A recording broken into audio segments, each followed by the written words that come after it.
And then we were just about done, and up came the final question. And it was all I could do to contain myself. They asked me, "What's your sexual orientation?" And I looked at them, I said, "What? What's your sexual orientation?" "I'm a man."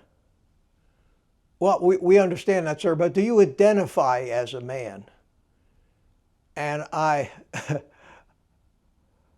said, "Well, what should I identify as?"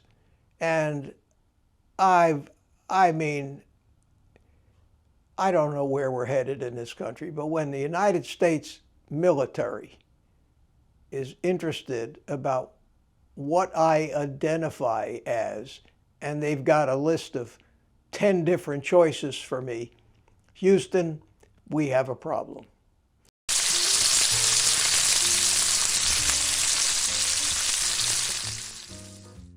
Well, good morning, everybody. It's me, Mitch.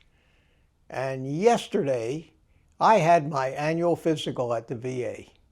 Now, a couple weeks ago, I posted a video with the blood test results that I'd gotten for this physical. But yesterday was the day I went in, and the VA works in different ways than most doctor's offices.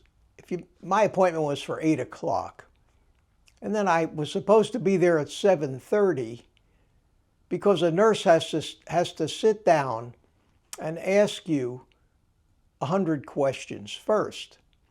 And then after you're done with the nurse, you go back out into the waiting room and wait for the doctor. And because I never know what the traffic's going to be, I always try to get there about 15 minutes early. So 7:15, I go strolling in. I check in and tell them I'm there, and I start to wait. And I wait, and I wait, and I wait, and it becomes 7:30, and then 7:45, and then 8 o'clock, and no nurse. So I go up to the desk and I say, how come I'm still waiting? And they told me that there's a big nurse shortage at the VA right now, and they're doing the best they can. Meanwhile, my doctor comes wandering by, and I said, "Hello." And she said, "Well, has the nurse seen you?" I said, "No, not yet." So then a different nurse comes out, and little confusion, but I get back into the room with her, and she starts asking me all of these questions. And they take the blood pressure, temperature, and they ask you a lot of personal questions, and they ask you a lot of questions about your mental health, which always puzzled me. They asked me, have you ever tried to hurt yourself? I said, "No." "Have you ever tried to hurt anybody else?" "No." "Have you thought about hurting yourself or anybody else?" I said, "Have you been out on the highways lately?" I also learned that you don't joke with these people because I think they have no sense of humor. It's like joking about bombs on an airplane. So I stopped joking. "No, I haven't thought about hurting myself or other people." And we went on and on with questions like that. Have you seen any mental health? And they were really fascinated.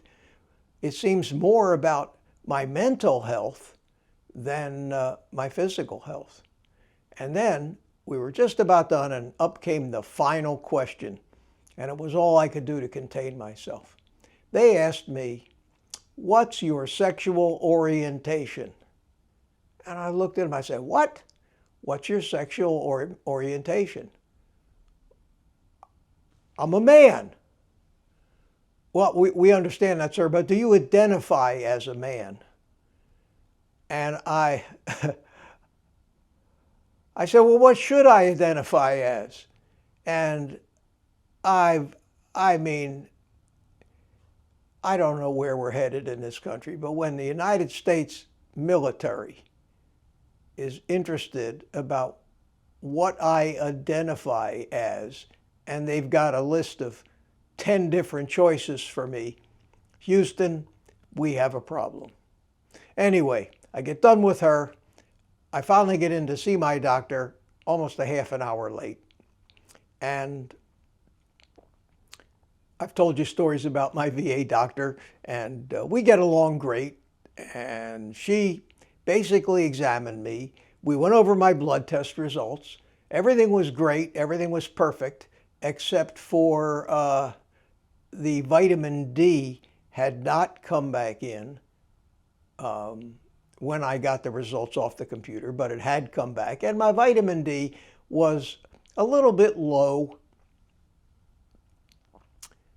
but still within the range. And I decided, we discussed it, that probably be a good idea for me to take a vitamin D supplement. So I'm going to start on that. Maybe in a couple months I'll go back and have the vitamin D levels rechecked.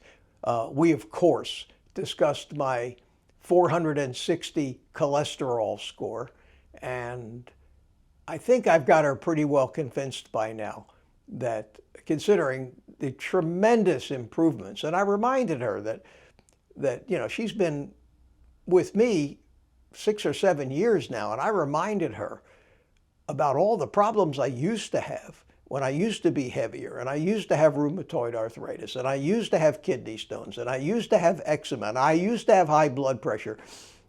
And all of these things have gone away. She listened to my heart and lungs, and she said, perfect. And you know, you lay down on a table and they push on your liver and all that. And I mentioned, I said, yeah, I don't think I have much visceral fat anymore. And she looks and she says, you have no visceral fat. We talked about my high urea nitrogen, and she was aware that that primarily is caused by a high protein diet. We talked about the little bit of shoulder pain that I had. And that's really about it. No drugs, none at all. See you next year kind of thing. I didn't expect anything else. But you know, once a year I go to the doctor. It's reassuring to me to know that I am in much better shape now than I was in last year at this time.